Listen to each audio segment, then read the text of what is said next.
Kinabukasan matapos ang pagsusulit sa Novice Dungeon, si Lin Moyo ay tumungo sa Shensha Empire. Sa Shensha Empire Exchange, inilapat ni Lin Moyo ang kanyang kamay sa Mona Stone upang patunayan na siya ay isang mamamayan ng Shensha Empire, may level na 1 at 0 na puntos ng kontribusyon. Pagkatapos, sinubukan ni Lin Moyo na hanapin ang mga bagay na angkop sa kanya.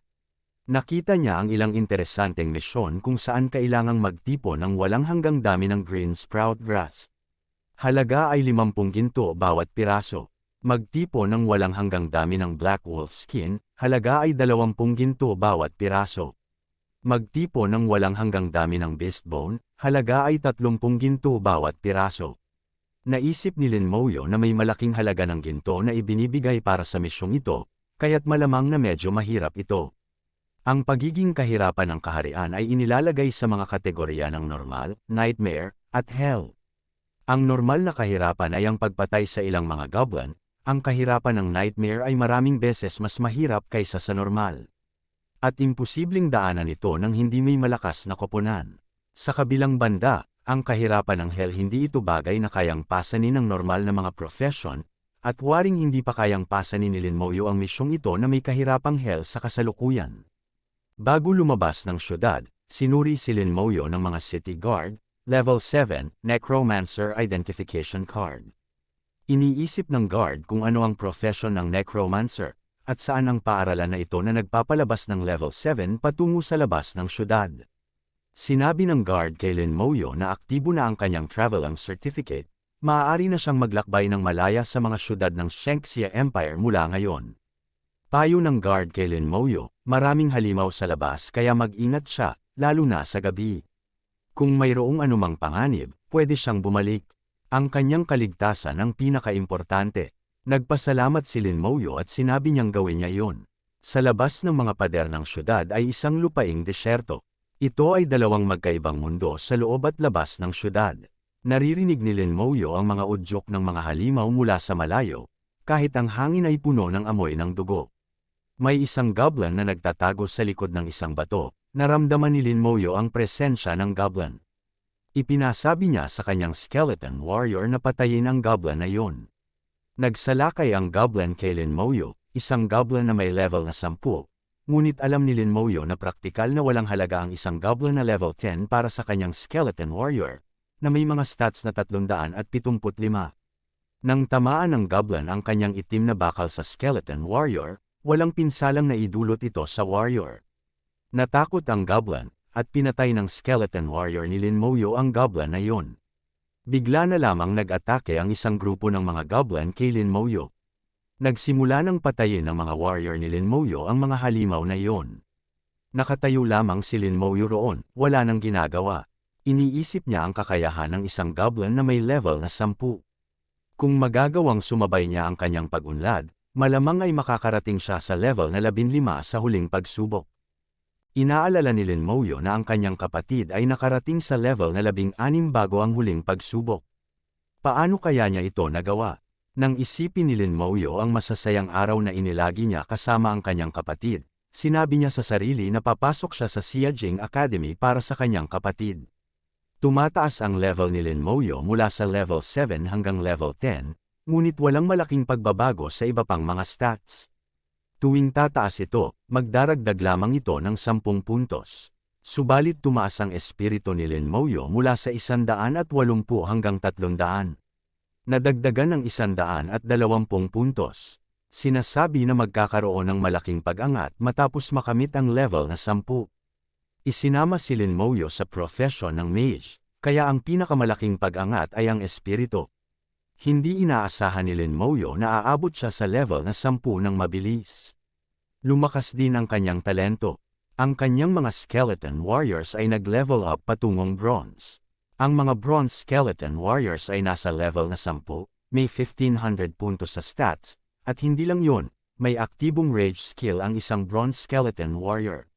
Sinabi ni Lin Moyo na mukhang kayang pamahalaan ang lugar na ito gamit ang kanyang bronze skeleton warrior. Ngunit nang tumingin siya sa paligid, napagtanto niyang wala na siyang kalaban sa lugar na iyon.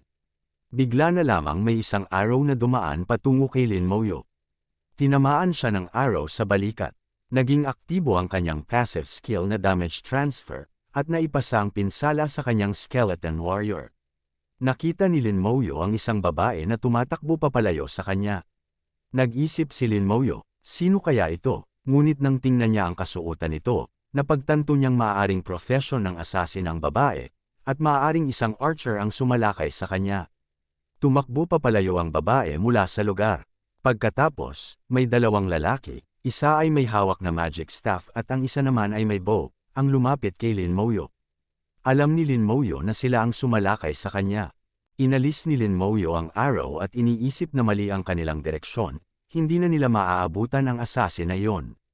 Sinabi ng lalaking may bow sa isa pa na matalino at assassin ang taong yon. Marahil ay nakatakas na. Tinawag ng lalaking may bow na bata si Lin Moyo at tinanong kung nakita niya ang isang taong nakasuot ng itim na damit na dumaan. Hinihiling ni Lin Moyo sa lalaking yon na humingi ng paumanhin dahil tinamaan siya ng araw nito.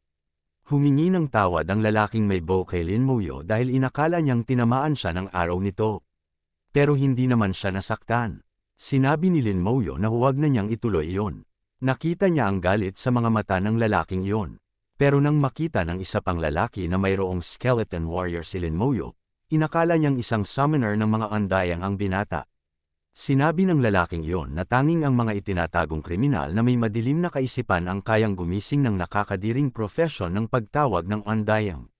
Sinabi niya sa kasama na tiyak na hindi si Lin Moyo ay isang mabuting tao. Pinigilan sila ng lalaking may bow na itigil ito, at pareho nilang iniwan ang lugar. Sinabi ni Lin Moyo sa kanila na dapat nilang ikonsidera ang kanilang sarili na swerte. Halos ay summon na ni Lin Moyo ang lahat ng kanyang skeleton warriors. Iniisip niya na kung magiging masama sila, mababayaran nila ito ng 100 beses mas masama. Matapos ang ilang sandali, umupo si Lin Moyo sa isang bato habang pinapatay ng kanyang mga sundalo na skeleton ang mga goblin na level 10 at 11. Iniisip ni Lin Moyo, nababawasan na ang mga experience points.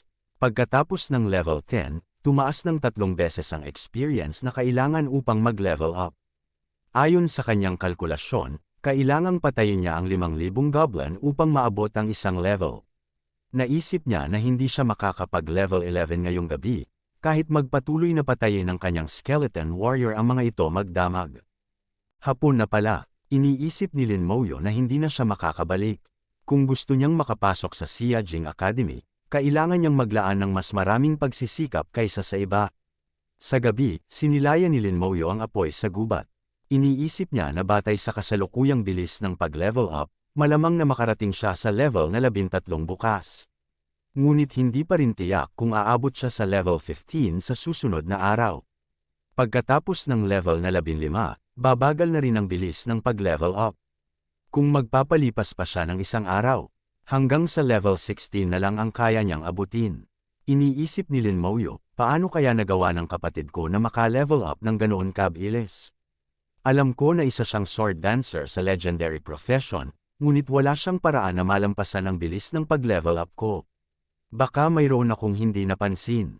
Baka sa Shihai Mines Dungeon, nagtulungan siya sa ibang mga tao at sinalakay nila ang Nightmare Difficulty Dungeon na may mas maraming XP. Kaya siya nasugatan noong nagbalik siya noon. Baka tama ang hinala ko. Kaya bukas ay magtungo ako roon at tingnan. Bigla may narinig na hakbang. Naging alerto agad si Lin Moyo at ang kanyang mga skeleton warriors. Iniisip niya na baka isang level lang professional. Ngunit hindi maraming tao ang magle-level sa ganitong oras. Baka naliligaw sila. Nagkataon na yon ay parehong assassin na nakita ni Lin Moyo kaninang umaga. Tinanong ng assassin si Lin Moyo kung meron itong pagkain. Binigyan ni Lin Moyo ng isang kamote ang assassin. Inalis ng assassin ang kanyang mask at nagpakita ng magandang mukha. Walang kaarte-arte, agad na kinain ng babae ang kamote kahit mainit pa. Nakita ni Lin Moyo na mukhang gutom na gutom ito. Bigla na lamang naipit ang pagkain sa bibig ng babae.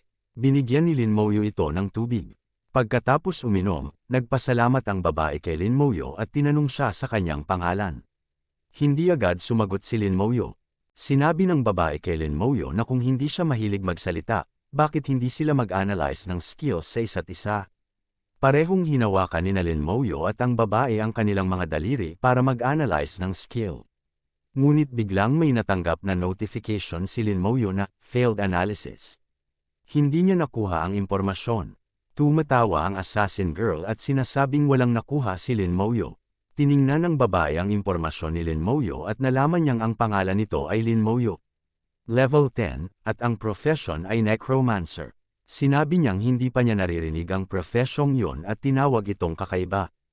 Nagtanong ang babae kay Lin Moyo kung ang skeleton na kasama niya kanina ay ang kanyang summon. Sabi niya, napakaraming undead summons. Tinanong din ng babae si Lin Moyo kung bakit hindi siya nagsasalita, kahit na hindi naman ito mukhang pipi. Tinanong ni Lin Moyo kung bakit. Excited na nagtanong muli ang babae kay Lin Moyo, at doon ay natuklasan niya na marunong itong magsalita. Nagtanong ulit si Lin Moyo kung bakit. Sumagot ang babae na itanong ni Lin Moyo kung bakit hindi gumana ang analytics skill niya. Ipinaliwanag niya na ang badge na ito ay isang blocking badge. Kapag mayroon ito, hindi kayang gamitin ng sinuman ang analytics skill sa kanya na hindi 10 level pataas sa kanya. Inilagay ng babae ang badge na yon sa tabi at pinakiusapan si Lin Moyo na subukan ulit ang analytics skill sa kanya. Ginamit ni Lin Moyo ang analytics skill at lumabas ang impormasyon ni Ning Yi sa harap niya. Si Ning Yi ay isang level 19 na shadow assassin. Biglang naramdaman ni Lin Moyo at Ning Yi ang presensya ng 3 ibang lalaki. Ito ay ang parehong bow user at magician na nakita ni Lin Moyo kaninang umaga, at may kasama pang isang shield user. Naramdaman na rin ito ng mga skeleton ni Lin Moyo. Nagplano silang palibutan sina Lin Moyo at Ning Yi. Sinabi ni Ning Yi na hindi pa ba sila tapos? Isang mid-rank skill scripture lang yon. Matagal na siyang sinusundan ng mga yon pero hindi pa rin sumusuko. Sabi ni Ning Yi kay Lin Moyo na aalis na siya at hahanapin siya kung magkakataon. Bigla may arrow na dumating patungo kay Ning Yi. Nakaiwas si Ning Yi sa arrow at ito ay tumama sa lupa. Mayroong parang espiritual na paglusob mula sa arrow at lumitaw ang isang pulang tanda ng arrow sa itaas ni Lin Moyo at Ning Yi. Ngumiti ang lalaking may bow dahil ito ay isang marking arrow. Sabi ni Ning Yi, ito ay problema.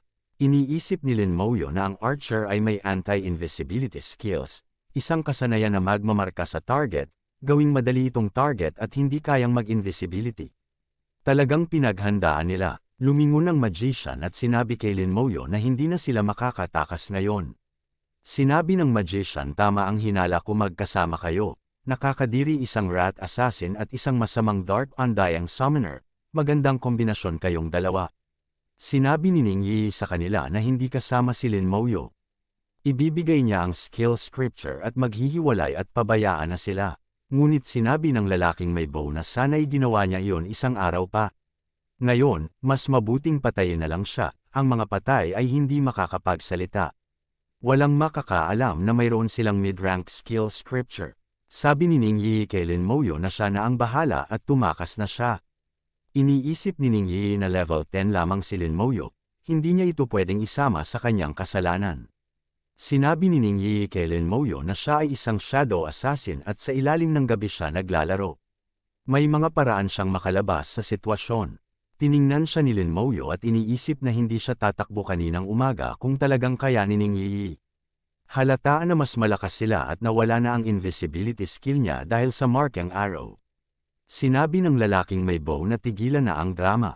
Sinabi sa kanilang party na huwag nang patagilan at salakayin na siya. Itinaas ng magician ang kanyang staff at sinabi na hindi lamang niya gustong patayin si Ning Yi, gusto rin niyang patayin si Lin Moyo. Ginamit niya ang kanyang illumination skill. Iniisip ng magician na ang illumination skill ay hindi lamang ginagamit upang magliwanag. Ito ay nagpapalayas din ng kadiliman at pinalalakas ang abilidad niya. Ang pinakamahalaga, ito ay isang laban sa invisibility skill ng assassin. Tinawag niya si Ning Yi na magnanakaw at sinabing patay na patay siya ngayon. Handang harapin ni Ning Yi ang laban at sinabi niyang ibibigay niya ang lahat. Ganun din ang 3 kalaban na handang umatake kay Lin Moyo at Ning Yi. Subalit bigla, nag-summon si Lin Moyo ng kanyang skeleton warrior. Galit na sinabing sayang ang enerhiya at pinandirihan niyang undying nakakadirang summons. Atake ng magician si Lin Moyo gamit ang kanyang blazing fireballs at sinabi na ito ay skill ng level 20 mage. Sisirain niya si Lin Moyo hanggang sa maging abo. Pinigilan ni Ning Yi si Lin Moyo at sabi niyang tumakbo siya. Bigla namang nakita ni Ning Yi na ang kanyang paa ay nahawakan na pala ng spiritual strings. Naguluhan siya kung kailan nangyari yon. Inilunsad ng lalaking may bow ang 3 arrow sa kanya, triple shots na may triple na pinsala. Ibinigay ni Ning Yi ang kanyang buhay para iligtas si Lin Moyo, pero nagulat siya nang itulak siya nito papunta sa direksyon ng fireball attack ng magician. Biglang lumitaw ang 2 skeleton warrior sa harap at likod ni Ning Yi. Isa sa kanila ay hamarang sa fireball at ang isa naman ay hamarang sa mga arrow. Sumulpot pa ang isang skeleton warrior sa harap ng shield user at sinipa ito, kaya't ito ay napalayo. Ang skeleton warrior na nahit ng fireball ay walang pinsalang nakuha. Natakot ang magician dahil hindi niya maiintindihan kung bakit hindi niya maipapatay si Lin Moyo. Nagsabi siya sa skeleton warrior na huwag lapitan siya. Iniisip ng magician na isang level 21 na mage siya at ang kalaban niya ay isang level 10 lamang. Bakit hindi niya masugpo si Lin Moyo? Nalito din ang iba sa kanila, nagtataka kung ano ang nangyayari. Ang kanilang mga skill ay hindi epektibo sa summon. Bakit may ganoong kalakas na stats ang summon? Biglang naglitaw ang isang blue flame sa itaas ng 3 kalaban. Takot na takot sila habang tinitigan yon. Isang armadong hukbo ng mga undead skeleton warriors ang sumalubong sa kanila. Pinalibutan sila ng mga skeleton warriors. Nagtaka si Ning Yi at naisip kung ito ba ang mga skeleton warriors na nakita niya kanina. Balot sila ng sugat pero bakit sobrang lakas nila? Ganun nga ba kalakas ang isang level 10 summon? Paanong ang level 20 na mage at archer ay walang pinsala sa kanila? Nang makita niya ang kanilang bilang, naisip niya kung hindi ba ito sobrang dami.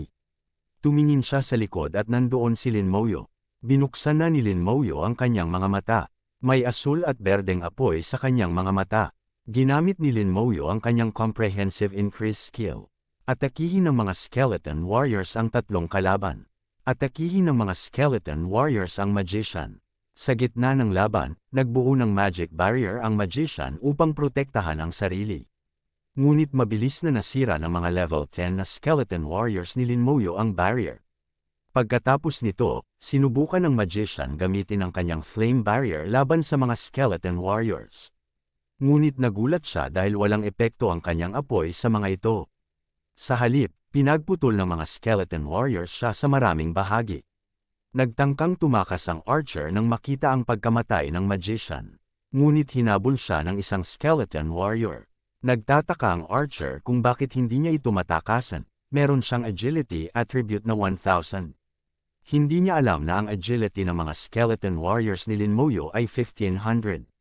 Naisip niyang imposibleng makatakas sa kanila.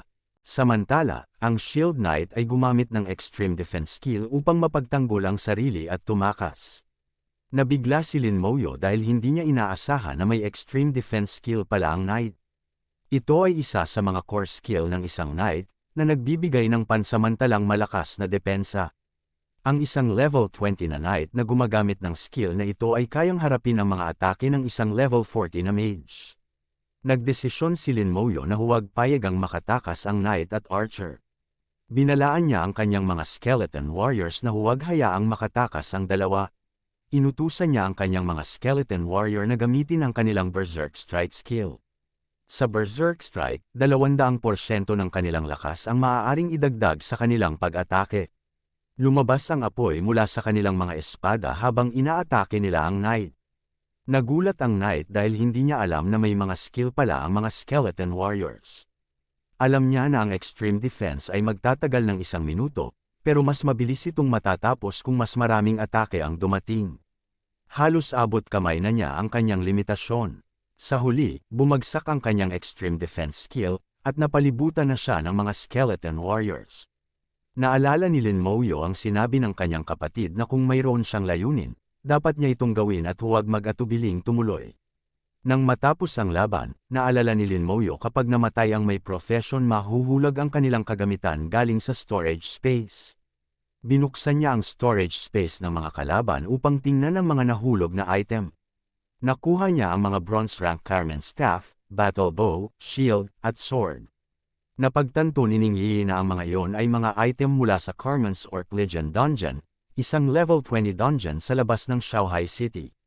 Naisip nila na marahil ay madalas pumunta doon ang tatlong kalaban. Iniisip ni Lin Moyo na ang 4 na piraso ng kagamitan ay walang halaga at maaaring ibenta ito para kumita ng pera, kaya itinago niya ang mga ito sa kanyang portable storage. Nakuha rin ni Lin Moyo ang isang primary skill scroll, na alam niyang nagkakahalaga ng 10,000 ginto at napakalaki ng halaga nito. Iniisip niya kung ibebenta o gagamitin niya ito. Ang primary skill scroll ay maaaring magbigay ng mga kasanayan na nasa ilalim ng level 20, at posible ring makakuha ng acquired skills. Tinanong ni Ningyi si Lin Moyo kung naranasan na niya ang pagkakaroon ng primary scroll. At sinabihan siya na dapat niyang gamitin ito. Bagaman maaaring makuha niya ang isang kasanayan na alam na niya, mayroon din pagkakataon na matuto ng mga bagong kasanayan. Nagtanong si Ningyi kung ibebenta ni Lin Moyo ito para sa pera, at kung desperado siya sa pera. Sinabi niya kay Lin Moyo na hindi ito advanced skill scroll kundi primary lang, at hindi ito masyadong mahalaga. Iniisip ni Lin Moyo na sa mga katulad ni Ningyi, ang 10,000 ginto ay hindi gaanong halaga. Mukhang ang background niya ay hindi normal. Nagtanong si Lin Moyo kung paano gamitin ang scroll, at sinabi ni Ningyi na simple lang, sabihin lang ang use, habang hawak ang scroll. Sinubukan ni Lin Moyo sabihin ang use, pero wala namang nangyari. Niloko pala siya ni Ningyi at sinabihan na dapat mas malakas ang pagsabi. Nalaman ni Lin Moyo na kailangan ng espiritual na enerhiya para maisakatuparan ang scroll, kaya inilagay niya ang kanyang espiritual na enerhiya sa loob nito. Nagsimula itong kumislap. Naguguluhan si Ningyi kung paano nalaman ni Lin Moyo kung paano gamitin ang scroll. Natanggap ni Lin Moyo ang mensahe na natuto siya ng bagong kasanayan na tinatawag na corpse explosion. Nagiging explosive ang mga bangkay at nagdudulot ito ng 10% na pinsala sa mga kalaban sa loob ng 1 metro. Iniisip ni Lin Moyo na bagamat tila mahina ang kasanayan, kapag kinonsidera ang kanyang talento, lalawak ang saklaw nito hanggang 10 metro pagkatapos ng pagpapabuti, at maaari nitong simulan ng isang chain explosion mula sa mga bangkay ng mga kalaban. Nalaman ni Lin Moyo na dahil sa kanyang talento, naging divine skills ang lahat ng kanyang mga kasanayan.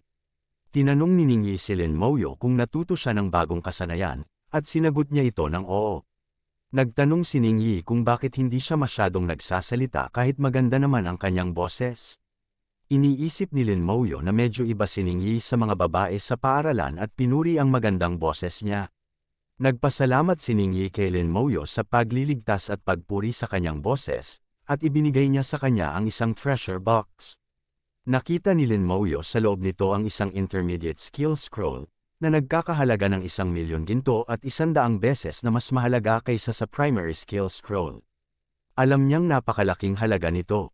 Lin Moyo tinitigan si Ningyi na nag-iisip. Hindi ba siya hinabol dahil sa skill scroll na ito? At ngayon, ibinibigay na lang niya ito. Umupo si Ningyi sa harap ng apoy at sinabi kay Lin Moyo na natuklasan niya ang isang nakatagong kahon noong siya ay nasa Carmen's Dungeon sa Shanghai City. Ang mga ganitong kahon ay lumilitaw ng random at swertihin lang siya na nakakita nito. Nakuha niya ang intermediate skill scroll pagkatapos buksan ang kahon, pero hindi niya alam na binabantayan siya ng mga kalaban. Gusto nilang agawin ito mula sa kanya at kahit na hindi gaanong halaga ang scroll, hindi siya basta-basta magbibigay ng bagay na natuklasan niya. Kaya hinabol nila siya habang siya ay tumatakas mula sa Shanghai City hanggang sa ibang lugar. Ilang araw na siyang tumatakbo pero patuloy pa rin siyang sinusundan, nakakainis talaga. Tanong ni Lin Moyo sa kanya, halos mamatay na siya kanina dahil sa scroll. Sinabi ni Ningyi na huwag siyang mag-alala, kapag siya ay mabigat na nasugatan ay automatikong malilipat siya sa ibang lugar. Pero nagpapasalamat pa rin siya kay Lin Moyo, kung hindi dahil sa kanya, baka nasaktan siya ng tuluyan. Nagpapakatino si Ningyi, sinasabing masakit kapag nasasaktan, kaya siya ang pinakatakot kapag nasasaktan. Iniisip ni Lin Moyo na nag-aalala siya ng walang katuturan. Marahil siya ay isang batang babae mula sa isang malaking pamilya at may treasure na kaya siyang iligtas kapag nasa kapahamakan. Sinabi ni Ningyi kay Lin Moyo na ang intermediate skill scroll ay sa kanya na ngayon. Nagtanong siya kay Lin Moyo kung may iba pa silang makakain, sinasabi niya na gutom siya. Mayroon pang kamote si Lin Moyo at hiningi ni Ningyi. Habang kumakain ng kamote, tinanong ni Ning Yi si Lin Moyo kung para sa pag-level up ba siya narito. Tiningnan niya ang level ni Lin Moyo at sinabing hindi pa siya nakakapasok sa universidad. Tinanong siya ni Ning Yi kung saan niya plano mag-aral. Sinabi ni Lin Moyo na plano niyang pumasok sa Xiajing University. Habang kinakain ang kamote, naisip ni Ning Yi na dahil sa kanyang kasanayan, pwede siyang makapasok sa kahit anong universidad. Kayang patayin ng isang ordinaryong level 10 ang mga level 20 na profession. Kung hindi siya makakapasok sa Xiajing University, ibig sabihin ay wala nang ibang makakapasok. Sinabi ni Ning Yi kay Lin Moyo na kapag pumasok siya sa Xiajing University, dapat niyang tandaan na pumunta sa Shenxia Tower nila. Ang unang pag-clear ay magbibigay sa kanya ng doble na premyo, kaya kailangan niyang malampasan ng maraming palapag sa kanyang unang pagtatangka. Sa ganitong paraan, makakakuha siya ng maraming puntos. Sa Xiajing, ang mga puntos ay katumbas ng ginto, at mayroon ding creation seminary sa Xiajing, kaya kung kaya niya, dapat siyang pumunta roon. Matapos sabihan ang lahat, inantok na si Ning Yi. Samantalang si Lin Moyo, nag-meditate upang maibalik ang kanyang espiritual na enerhiya. Kinabukasan, paggising ni Ning Yi, sobrang gutom na siya. Nagtanong siya kay Lin Moyo kung mayroon pa bang kamote. Ibinigay ni Lin Moyo ang ilang kamote, pero hindi ito sapat para sa kanya. Hiniling niya kay Lin Moyo na bigyan siya ng mas marami. Sinabi ni Ning Yi na bilang isang lalaki, dapat maging mapagbigay siya at ibigay sa kanya ang lahat. Sinabi ni Lin Moyo na talagang wala nang natitira. Ngumiti si Ning Yi at sinabing naniniwala siya. Nagpaalam si Ning Yi para magpataas ng kanyang level. Sinabihan niya si Lin Moyo na sana magkita sila muli sa susunod na pagkakataon at sinabing kailangan niyang madaliin ang pagtaas ng level upang mag-level up sila ng sabay. Matapos umalis si Ning Yi, pumunta si Lin Moyo sa mga bangkay ng mga taong iyon. Gusto niyang subukan ang kanyang bagong kasanayan na natutunan kaya ginamit niya ang kanyang corpse explosion skill sa mga bangkay. Nagkaroon ng malakas na pagsabog sa mga bangkay. Pagkatapos itong palakasin ng talento ni Lin Moyo, lumaki ang sakop ng epekto nito. Parang isang divine skill na hindi mapigilan. Natuklasan ni Lin Moyo mula sa perspektibong ito na mas malakas pa ang paggamit nito sa himpapawid. Napagpasyahan ni Lin Moyo na subukan ito sa loob ng mina ng Shihai. Habang naglalakad, iniisip ni Lin Moyo na pagkatapos mag-transition ang Skeleton Warrior mula sa Black Iron hanggang Bronze, kailangan na ng 70 puntos ng espiritu upang mag-summon ng isa. Ngunit ang kabuuang puntos ng espiritu ni Lin Moyo ay 300 lamang. Dahil nakarecover ang kanyang espiritu kagabi, makakapag-summon pa siya ng 4 na Skeleton Warriors. Ang espasyo ng pagsama ni Lin Moyo ay 100 na ngayon, at mayroon siyang 48 na Skeleton Warriors. Sinabi ni Lin Moyo na walang dahilan upang madaliin ito, babalang araw ay magiging puno rin ang kanyang espasyo ng pagsummon. Mula sa isang bundok, nakita ni Lin Moyo ang pasukan ng mine ng Shihai. Sa harap ng Shihai mine, maraming mga hunter ang nagkatipon upang hanapin ang magandang kasama sa party. Nang pumasok si Lin Moyo kasama ang kanyang Skeleton Warrior, lahat ay umiwas sa kanilang daan. Natanggap ni Lin Moyo ang mensahe mula sa system ng Shihai Mine na pumili ng level, normal o nightmare. Alam ni Lin Moyo na bagaman walang hell difficulty, mayroon ng elite monsters sa normal difficulty na mas malakas kaysa sa ibang mga monsters sa labas. Sa nightmare level, mas pinapalakas pa ang mga elite monsters, kaya mas mahirap itong malampasan. Upang malampasan ang normal difficulty, maganda na magkaroon ng tank, damage dealer, at healer, at para sa nightmares, kailangan ng hindi bababa sa 5 tao sa isang party, double support at double damage dealers.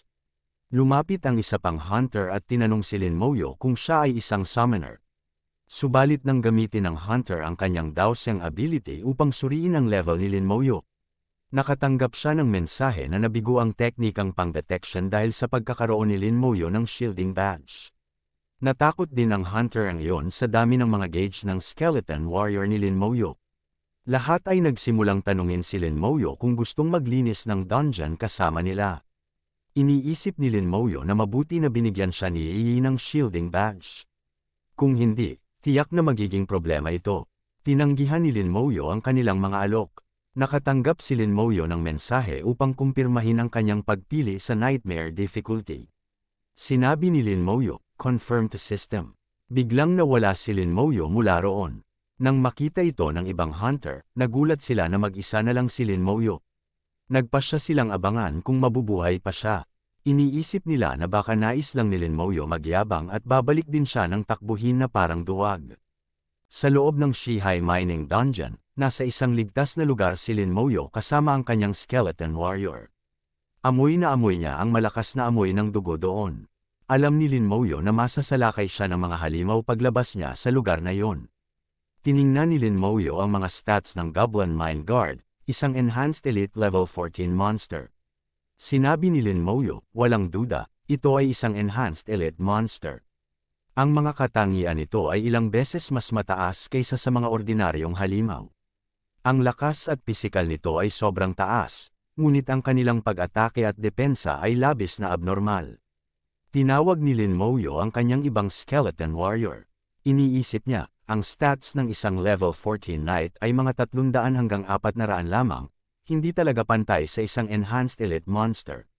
Walang magagawa ang normal na professional na linisin ang dungeon na ito kung hindi sila magtatag ng isang party. Pero kumpara sa mga skeleton ni Lin Moyo, walang sinabi ang mga attribute ng enhanced mine goblin. Tuloy si Lin Moyo sa pag-atake at sinabihan ang kanyang skeleton warrior na sumugod. Madali nitong napatay ang level 14 na Goblin Mine Guard. Nakakuha si Lin Moyo ng 4,200 experience points sa pagpatay sa level 14 na Goblin Mine Guard. Nagulat si Lin Moyo sa napakataas na EXP na 4,200. Ito ay 10 beses na mas mataas kaysa sa mga halimaw ng parehong level sa labas. Sa ibang salita, ang pagpatay ng isang halimaw dito ay katumbas ng pagpatay sa 10 sa labas. Nagutos si Lin Moyo sa kanyang skeleton warrior na patayin ang lahat ng mga halimaw sa mina. Iniisip niya na sa loob lang ng ilang segundo, patay na ang isang halimaw. Tiyak na tataas ang bilis ng pagtaas ng level niya. Nakita ni Lin Moyo sa mapa ang mga halimaw. Sinabi niya, walang iiwanan na buhay. Dumating ang oras at maraming mensahe mula sa system na nagsasabing pinatay ng kanyang skeleton warrior ang mga goblin at iba pang mga halimaw. Sa wakas, nag-level up si Lin Moyo at ngayon ay level 11 na siya. Nagulat si Lin Moyo na nakarating siya sa level 11 sa loob ng 5 na minuto matapos mag-level up. Na-recover na rin ang kanyang espiritu at makakapag-summon siya ng 4 pang skeleton warriors. Ngayon mayroon na siyang 56 na skeleton warrior. Ang kanyang skeleton warrior ay level 11 na rin at ang lahat ng kanilang skill ay nag-level up. Sinabi ni Lin Moyo na pagkatapos ng level 10, mas tumaas ang dagdag ng basic stats.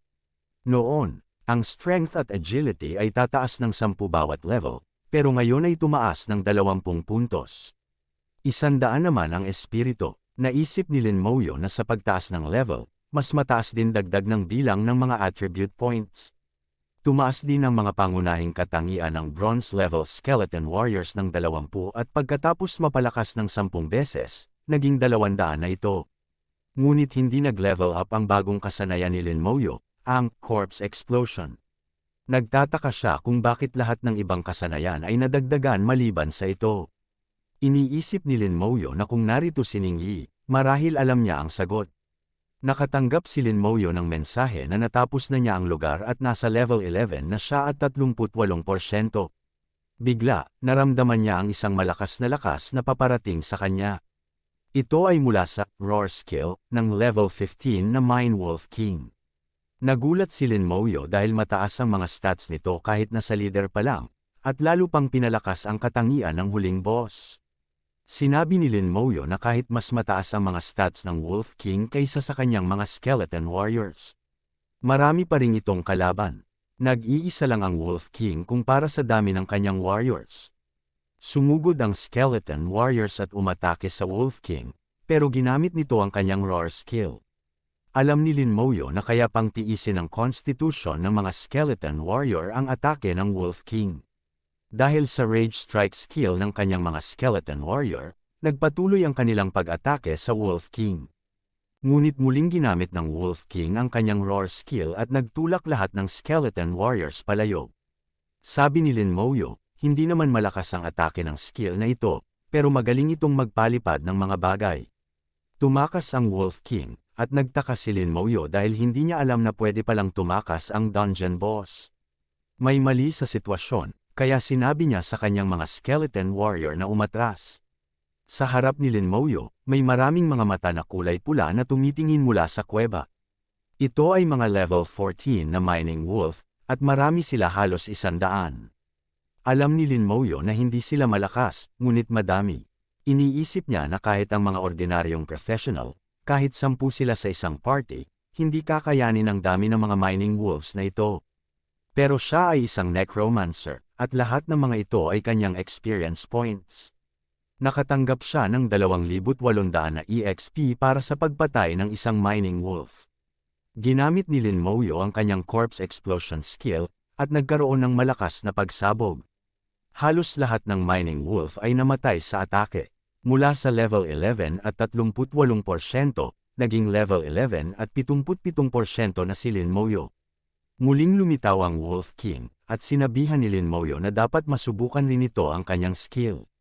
Ginamit niya ang kanyang skill sa Wolf King, at biglang sumabog at namatay ito. Ngunit nagulat si Lin Moyo dahil mababa lang ang nakuha niyang EXP 15,000, katumbas ng 5 fierce wolves. Masyadong mababa ang halaga ng EXP para sa gastos. Pero swerteng, maganda pa rin ang mga iniwang items. Sabi ni Lin Moyo, kung patuloy niyang lilinisin ang daan, malapit na niyang matagpuan ang huling boss ng dungeon. At sa hinaharap, kung lilipat siya sa hell-level dungeons para sa solo clearing, mas marami pa siyang EXP. Nakatanggap si Lin Moyo ng mensahe na namatay ang isang level 15 na Goblin Elite Warrior. 4,500 EXP ang nakuha niya. Iniisip niya na naka-level up siya ng isang beses sa loob ng isang oras. Base sa efficiency na ito, posible na malampasan pa ang ilang rounds at marating ang level 19. Nakakita si Lin Moyo ng isang natutulog na level 16 na Goblin King. Sinabi niya na makakarating siya sa level 12 pagkatapos patayin ito. Sinabihan niya ang Goblin King na panahon na para magising. Nang tingnan ni Lin Moyo ang stats ng Goblin King, maliwanag na ito ay ang huling boss, at mas malakas ang katangian nito kaysa sa kanyang mga skeleton warriors. Biglang nagising ang Goblin King at umatake kay Lin Moyo. Aktibo ang kanyang damage transfer skill, kaya napunta sa kanyang mga skeleton warrior ang mga pinsala. 2 skeleton warrior ang namatay sa isang sulyap lamang ng Goblin King. Ginamit ng mga ito ang kanilang rage strike skill, at naging saksi si Lin Moyo sa kanilang pagtunggali. Naintindihan niya ngayon na masyadong mahina ang kanyang mga depensa at mababa ang kanyang stats kung ikukumpara sa stats ng Goblin King na nasa 3,000. Ang mga damage na natatanggap niya ay napupunta sa buhay ng kanyang skeleton warriors. Napagtanto niya na ang kanyang kahinaan ay siya mismo. Naisip ni Lin Moyo na dapat niyang pataasin ang kanyang stats. Naisip niya, hindi kaya ng kanyang skeleton warriors ang Goblin King. Pero huwag kalimutang meron siyang army ng skeleton warriors, at nag-iisa lang si Goblin King.